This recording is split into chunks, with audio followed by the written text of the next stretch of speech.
Welcome everyone. My name is Daniel. I am a member of Leon Support, and today we will launch ESS together with Alek Goszczycki from PnrGo. Hi, Alek. Hi everyone. My name is Alek Goszczycki. I'm the CEO of PnrGo. Hi. So, how are you, Alek? This was probably a few very busy days for you. It was super hectic, I have to say. It still is, mostly because, the EULISA, this time the deadline was not postponed, and still a lot of carriers are catching up in the last moment, and EULISA itself has a lot of issues still. So it was pretty hectic few days, and I expect it will be pretty hectic next week as well.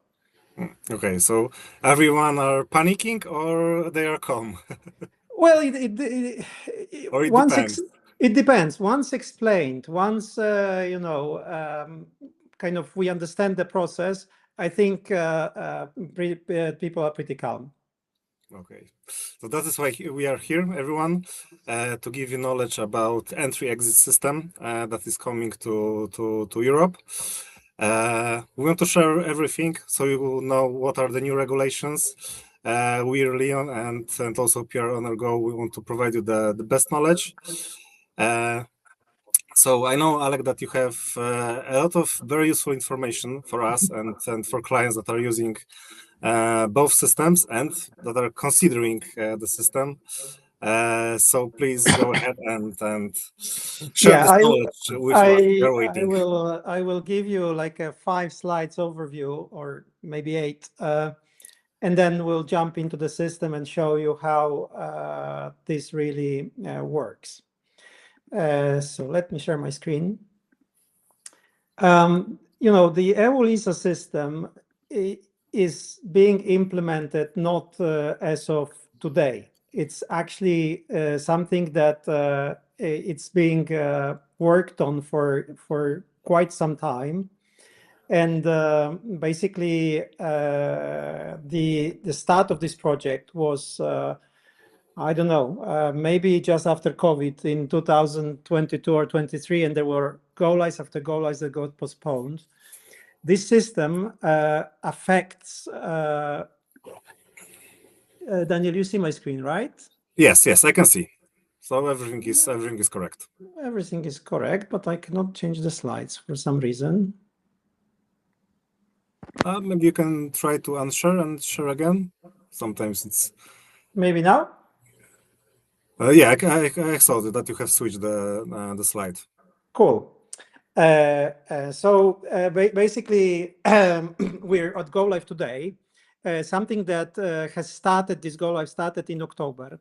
This system affects how all the Schengen zone is processing non-Schengen, well, basically also Schengen citizens through their border guards.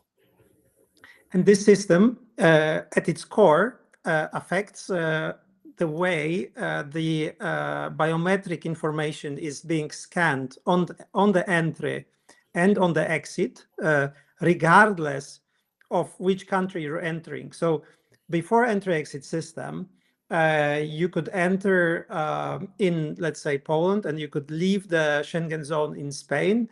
And well, as good as you had the same traveling document with you, no one would really check any biometric data on the entry or on exit. This has changed, and that's one of the big changes not affecting the air operators. The second change that affects air operators, and well, we will explain how, is a central repository, let's say, a central database that holds the visas. It's a first stage. Entry-exit system is a first stage of the implementation. There will be further implementation, we expect in third or fourth quarter of this year, which will be called ETIAS. If there will be questions around ETIAS, I can come back to this.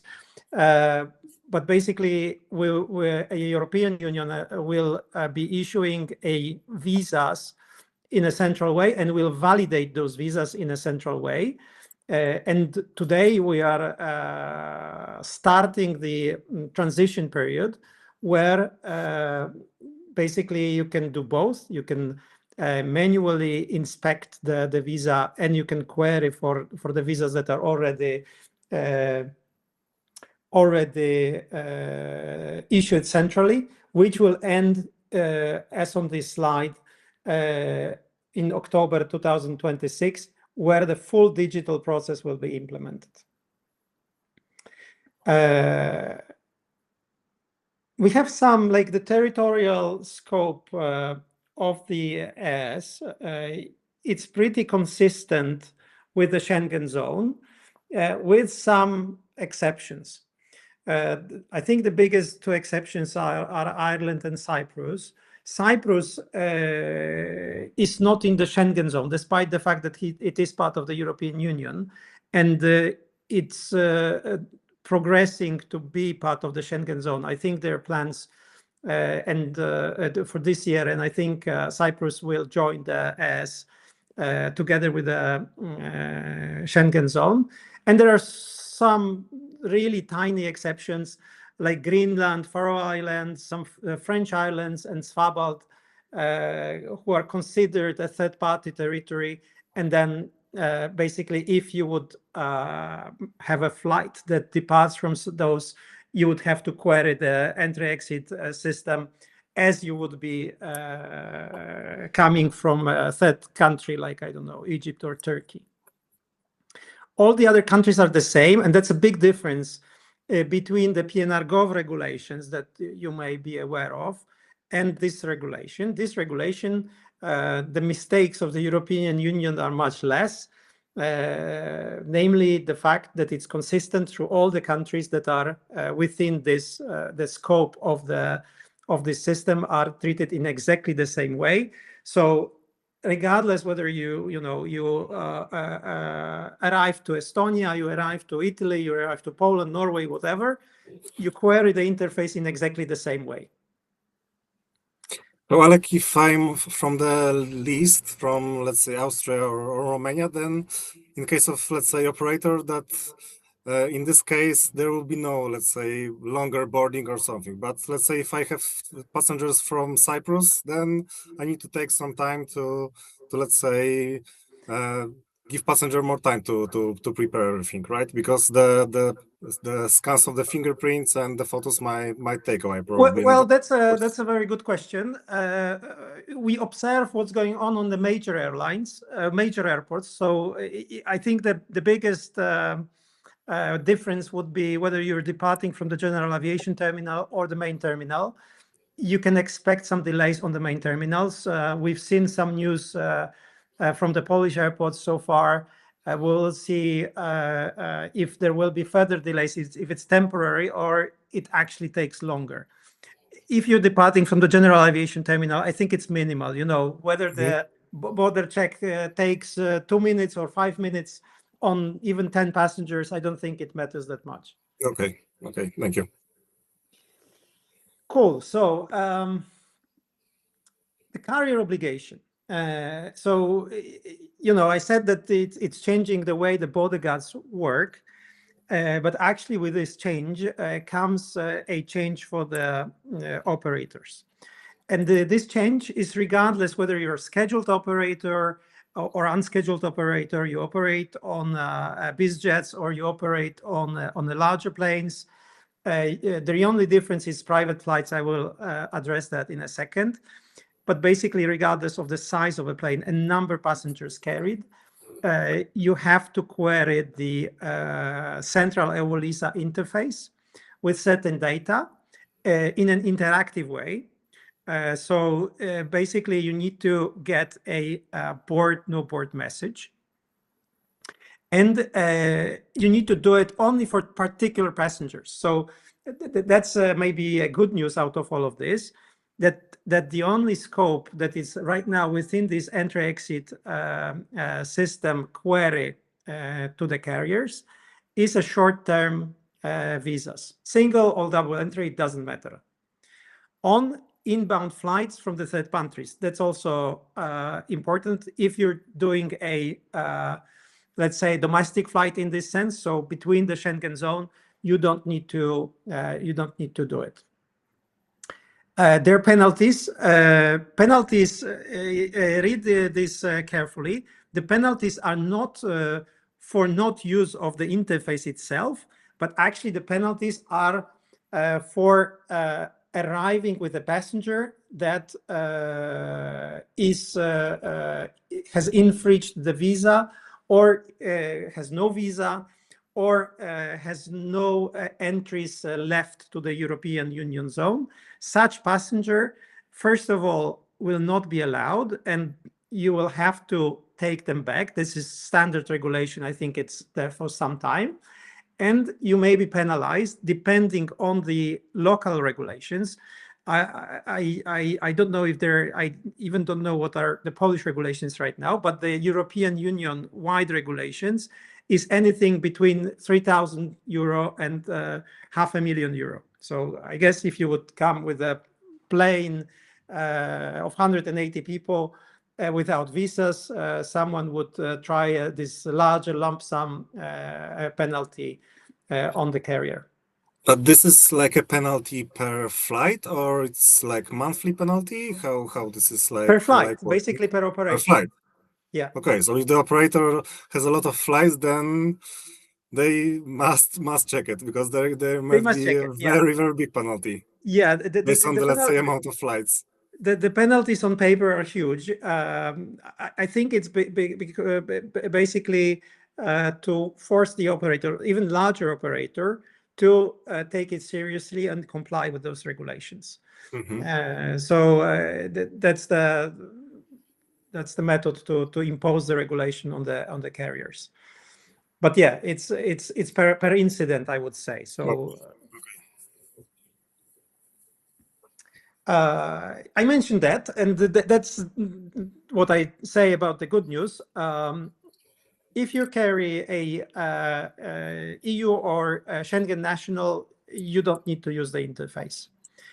Also, if you carry a nationals of Andorra, Monaco, San Marino, Vatican, you don't need to use this interface. Also, this interface is not applicable for a visa exempt into the Schengen zone. So if you have those passengers, you don't need to query the EES. There is an asterisk to it, because once the ETIAS system will be live, which is not that far away, we still expected that now they will deploy it this year, this visa exempt will actually be part of the query. But for now, it's not. Well, the tricky part starts in the second section of this slide. So for now, we can query the interface for short-term visas, and we expect this to be extended to other part of visas. And also, we see that EULISA is changing the way the interface responds to us. So let me give you an update from, I think, 3 or 4 days ago, where the interface for a multiple entry visa will be changed. And normally they said that they will respond with the not okay status, but actually they changed it, and now in a week from now they will start responding not applicable, which is an important change, and implementing it a week after go live, it's probably not the best practice. But yeah, it is what it is. So for now, this and you need to make the update also on your site. Yeah, we'll have to do the updates in the instructions and updates in manual inspections. Yeah. Other than that, you don't need to query the entry-exit system for heads of states, holders of residence permits, or holders of diplomatic passports, if you're traveling with such persons. Private flights. Private flights, it's an interesting thing to discuss, because basically the regulation says if you're private flight, you don't need to query the entry-exit system. But first of all, that does not, if you carry a on a private flight, a passenger, and this guy has no visa, you will also face the consequences, and this person will not be allowed into the Schengen zone. So that's maybe a recommendation to use it. Plus, it's vague when the flight is considered private and when the flight is considered commercial. So there is this slide says exactly as the EULISA defines it, and feel free to kind of read it or reach after the go live to kind of read it. But basically, you need to be very precise that that the plane belongs to the owner and the owner travels on board. That this is considered a private flight. In general, we recommend to query the interface anyway, just to avoid this discussion later on. Shall something would happen? Also, the other question that you may have is what to do with the crew. And here it's also tricky, unfortunately. If the crew member is not traveling for duty, and if the crew member has no is a different person than the pilot itself, has no pilot license or a crew member certificate, it needs to be treated as a passenger according to the regulation. It's a bit more even vague because there are exceptions to it. So you may have some local regulations that will be applicable to your case. But the general rule says if it's a pilot and if it's traveling for duty, then you don't need to query your as exempt. And of course, still the rule applies that it's a non-Schengen on a short visa, short-term visa person. Yeah, so it's, I think, pretty special case here. But if it is, then you need to query and you need to treat him as a passenger. So it's always better to check than to receive penalty for a crew member that also is listed as a passenger in case of those regulations. Yes, of course. But I guess it depends actually what where a carrier has its head office. But if we're talking about the carriers that has head office in Europe, I would assume that most of the staff is a Europeans. So in this way, they would be exempt from that. They would be simply coming home.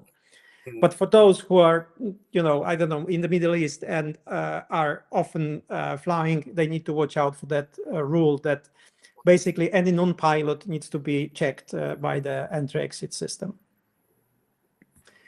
When to submit this data and what do we submit? That's also an important point about the entry-exit system that I think the audience would like to understand. So first of all, it's a pretty short window that you can send that data. You can't send it, 5 days ahead of your departure.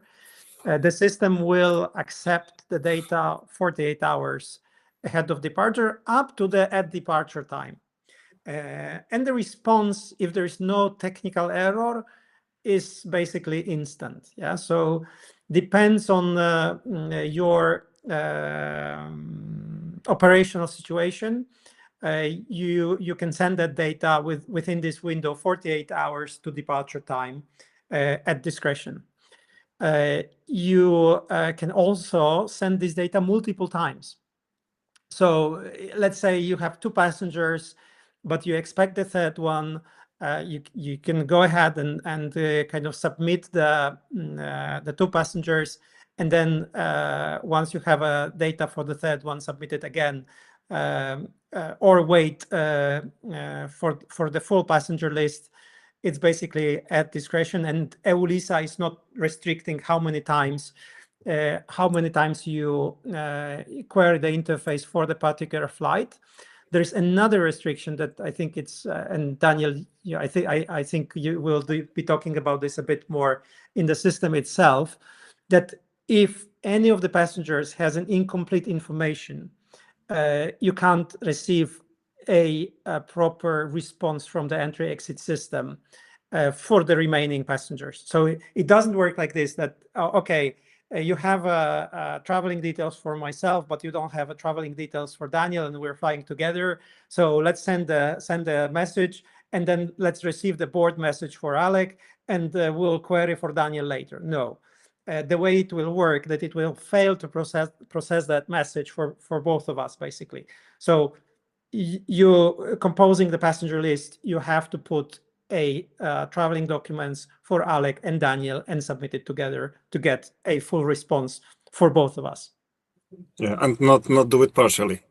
Yeah, not do it partially. So it's a tricky one, but basically you can query again as many times as needed for a particular flight. What do you need to add? Of course, you need to add first name, last name, and middle name and gender, as in the MRZ part of the passport. I think we'll also kind of talk about the details a bit later. Date of birth, and then the passport itself, so traveling document. And also, we're not sending it to the entry-exit system, but for our internal rules, we need visa information as well. So to judge whether we should send it to the EULISA system or we shouldn't. Yeah. So make an intelligent decision on your behalf, basically in the system. Should we query or should we not query? And should we, if we would receive a no board, so not okay message, actually what does it mean? Yeah. So is it really not okay message, or is just a data set that does not fall into the standard, and we are good to go anyway. And that brings us to what we are actually receiving back. We are receiving back 4 messages. The simplest one is okay. So this particular passenger or passenger set, as I said, is good to go, because basically all of them received an okay message from the EULISA system. So let's say both of us has these short-term visas. We didn't infringe the stay time within the Schengen zone. We still have a right to pass the border because it's either not exceeded the number of passes that we can pass the border. So the okay status is the best one. The second one is not applicable. And well, we hope that for now the not applicable status is not always the very precise one that we need. But for example, for the non-Schengen passengers, we receive the proper statuses in not applicable. And the worst status you actually can get is not okay entry-exit system. So that is basically a no board message. So it means that this document within the EULISA system is somehow this passenger cannot be passed through the Schengen, and you shouldn't board it. However, during the temporary period, that actually means that you have to inspect the manual document manually, because this guy can have a paper issued visa that is good to go, and the entry-exit system simply does not see it. So if you get a not okay as, actually the manual inspection prevails. The last one is error. Error would be either a technical failure to process the message, or exactly the case that we discussed here a second ago, that one of the passengers, or maybe many of the passengers, has a missing mandatory information, and the entry-exit system cannot process such passenger, and therefore rejects the full message that was received. But this will be, I think, mentioned also by PnrGo. The user will receive notification about, for example, let's say that the date of birth is not added. Of course. So then they just need to update the profile, and then exactly. your system can recheck the packs. Yes, as soon as you update the thanks, Daniel. The very good comment. As soon as you update, based on the feedback from the system, that, for example, I don't know, that date of birth is missing or the traveling document is missing, the system instantaneously query the entry-exit system again and gives you the new response. Yeah, that's you know, that very important point that in this transition period that will take up till October this year, the manual stamp verification and manual visa verification is basically as good as the mandatory EES queries. So you need to verify both entry-exit system online and then verify the manual documents to get a full picture of this particular passenger. Alek, I think we have first question. Yeah. Rafa is asking if the operator will appeal the fine if there's an. Is there a way to appeal the fine if an operator gets one? Well, you know, for now, everything is new. We have a way to talk to and operator has a way. I have it in, I think, 2 slides further down the line, that there is a contact channel because, well, it's not only appeal when you get a fine, but actually, you know, maybe based on your best information, this passenger is good to go, and you should have a way of contacting the EULISA to find out whether, you know, everything, like to check this status. So there is a way of contacting the EULISA. I will share it in 2 slides. And yes, basically that's the first one, that you have a contact channel as the operator to the EULISA systems. And second important information here, that from what we see, I hardly believe that any operator will get fined, you know, tomorrow or after tomorrow. Yeah, this system still needs to be stabilized, and only upon that we could be, you know, answering the questions about penalties. And also notice that the penalty is not for not querying the EULISA systems. It's not about interface. It's about carrying the passenger that hasn't been allowed and hasn't been properly validated by the airline ahead of arrival into the Schengen airport. So, you know, many things need to happen for the operator to get penalized. Mm-hmm. Okay. Hope it answers the question. Yeah, so exactly, you know, we see it,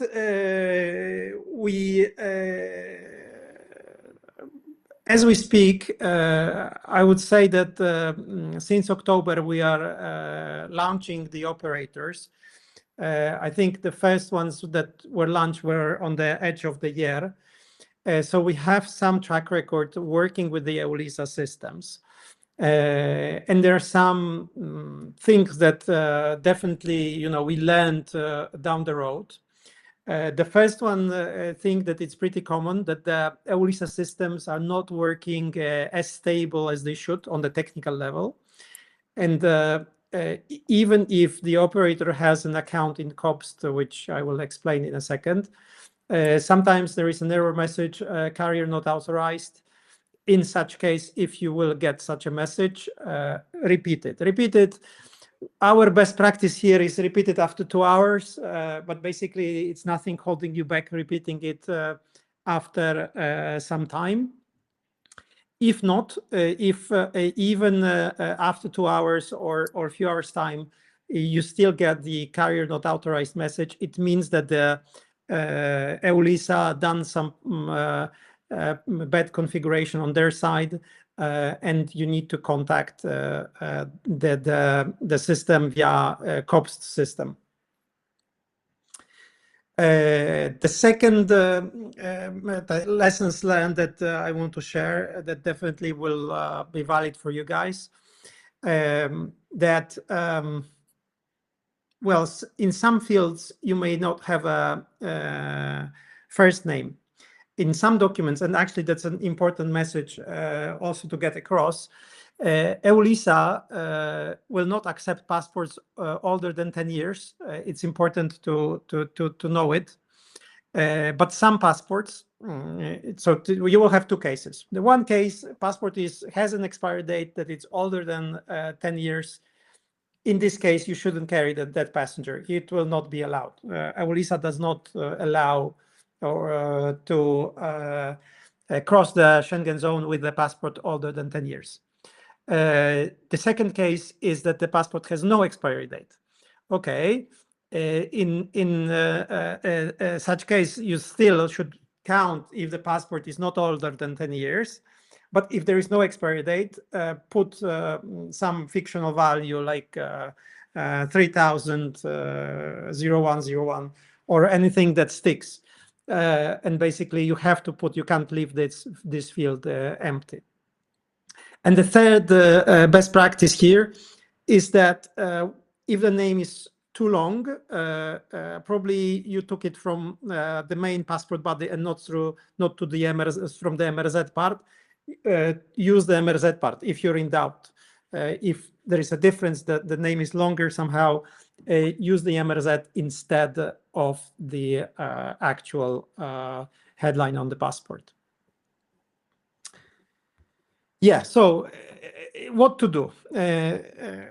How to start? If you are on the beginning of this path, you will have to create an account in the COBST system, and you may need help down the road. Funny thing, EULISA support line is in Poland, as we are in Poland, but we're not running that help desk. This help desk is run by Frontex, which is a European Union entity that by coincidence has a head office here in Warsaw, Poland. So there is a number to call. You need some validation to get across. You need, I think, PIN number that you get it as part of the registration in the COBST system. And there is a lot of material on different FAQs. This webinar is, too short to explain all of this, but there is a comprehensive FAQ and pretty comprehensive materials online on different edge cases and different behaviors. So I really encourage you to kind of look at it if you're in doubt, or simply if you're with us, ask our operations team. We've done a lot of work to prepare ourselves for this change. But I think also on your website there is some very useful newsletter about entry-exit system. That's true. Also on YouTube, you could find a webinar, a longer webinar from Gosia Woźniak from our team. So, we try to explain it as robust as only possible. Thanks a lot for that, Daniel. COBST is first point of contact. You will find it easily online. You need to register that, whatever you do. We here, me and Daniel today are promoting a system-to-system integration, basically, where you take the data from the FMS and seamlessly put it into the entry-exit system. But you may decide for other options. You may decide for some manual processes. Whatever you will decide for, you still need to register yourself as a carrier in the COBST system. And that's a first path to do. You will have to register yourself as the operator, as well as all the users that, like named users from your dispatch team that could be used. We also always encourage that the operators that even if you're doing a system to system, it doesn't hurt to check the via application manual process, just in case for some emergency procedure that may happen down the road. My last slide, and over to you, Daniel. So, the checklist is, and a temporary procedure is validate your data, check that you have everything in the FMS, check everything that you have it in the Leon. Then make sure to check manually, run the manual document inspection ahead of departure, and kind of observe the scope of the entry-exit system. Because we are saying today, okay, short-term visa, but remember in the back of your head that actually this system will change and will become a major system that allows an entry into Schengen zone together with the ETIAS in 6, 8, 12 and years to come. So, Daniel, I think over to you. Okay. I guess I took more time than we anticipated. Like you're the specialist here. All of us were waiting for your knowledge, so what's the point? Okay. Okay, so let me share the screen now, and in a second you should be able to see Leon. Yes, so if you have a flight in the ops module of Leon, so if you have booked it from SCAT, if you're an airline, or if you have booked it from sales module of Leon, also by using Leon Marketplace, for example, the flight will be in the ops, it will be booked, it will be active, and here all the magic will happen. So if you have a flight, if the passenger is already assigned, then all the magic will happen in the checklist, because in the checklist you will find items related to PnrGo. This is like very clear flight, because we want to focus only on the subject that we are talking about today, so entry-exit system. So on the flights, you will find two main items that will identify the EES. So the first one will be the PnrGo item. So here you have option to show status, but also you have the main status in Leon. So once the passengers are added, once the crew is defined, you can click on show status. And here, Leon will show you, based of course on the PnrGo system, what were the actions and how the data were sent. So here, for example, on this flight, Leon and PnrGo has communicated with Germany, EULISA, and United States. Based, of course, on different and amount of changes on the flights, because maybe you'll be, like Alex have said, you'll be adding some passengers, maybe you'll be making some updates because you have received an error, because there was no, let's say, expiry date in the passport. The data will be sent automatically to PnrGo and will be sent automatically to EULISA. So here you will be able to see how the data were sent and if they were sent. And of course, you have the interactive API. So here at first sight, we can see that something is wrong because the status is rejected. So if we go to show status, then we can see right away that the passenger is not cleared. So ESS is not okay. We have some issue. So this passenger cannot fly to the country of departure. We need to block him out, unfortunately. On other flight, we can see green dot on the main page of the ops. So as you can see here, we have green statuses. Also, of course, we can check if the details were sent. So we can see that the data were sent. For some positions, it was ignored, but it's correct that it was ignored.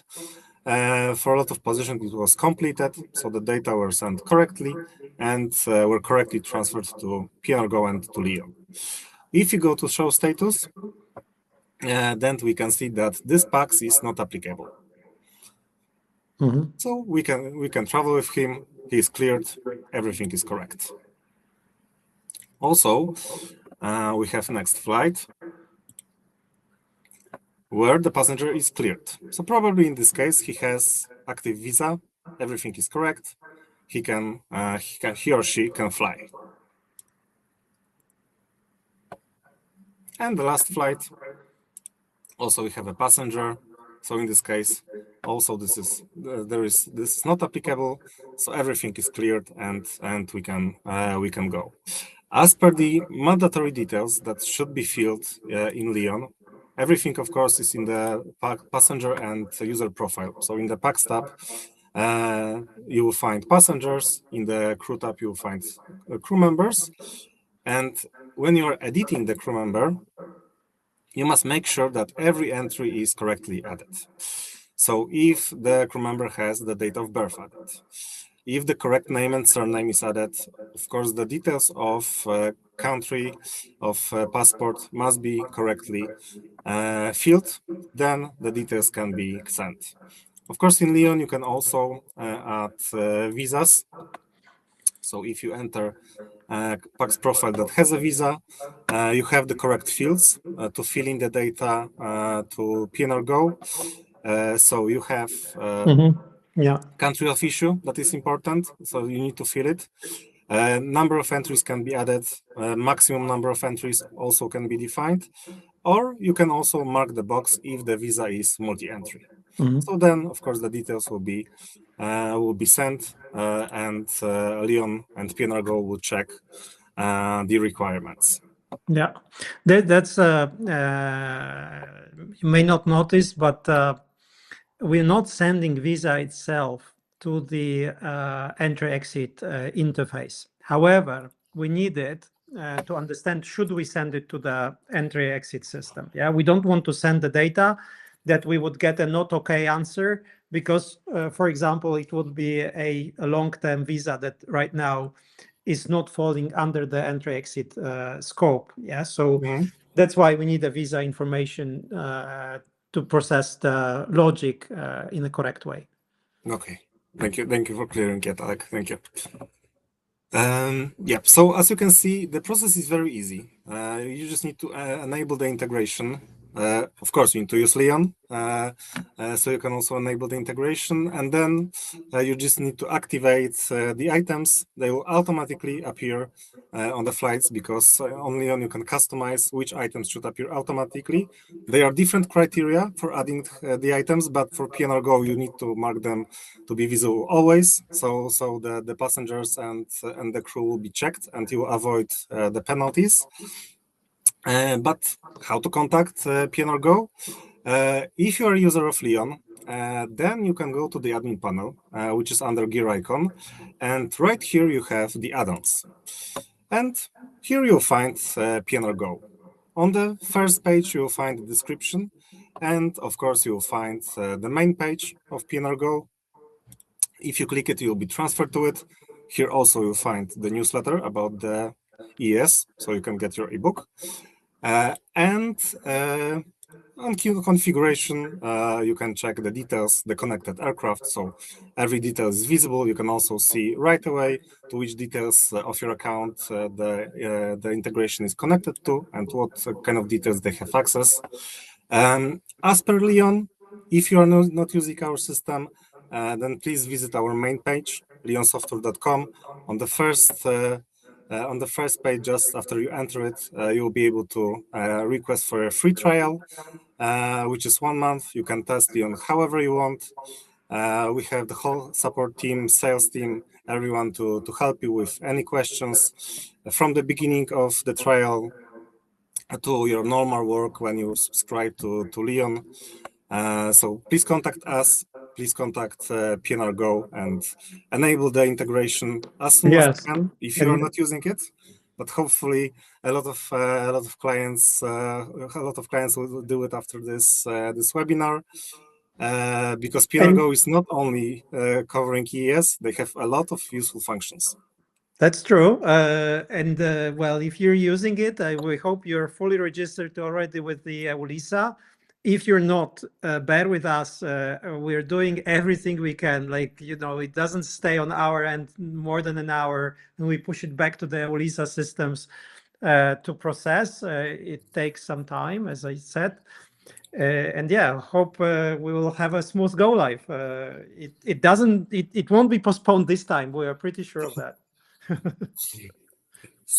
So thank you very much, everyone. Thank you very, very much, Alek, for your knowledge and sharing it with me Daniel. It was a pleasure. and all the people on the webinar. So have a great day, rest of the day, and thank you one more time. Take care.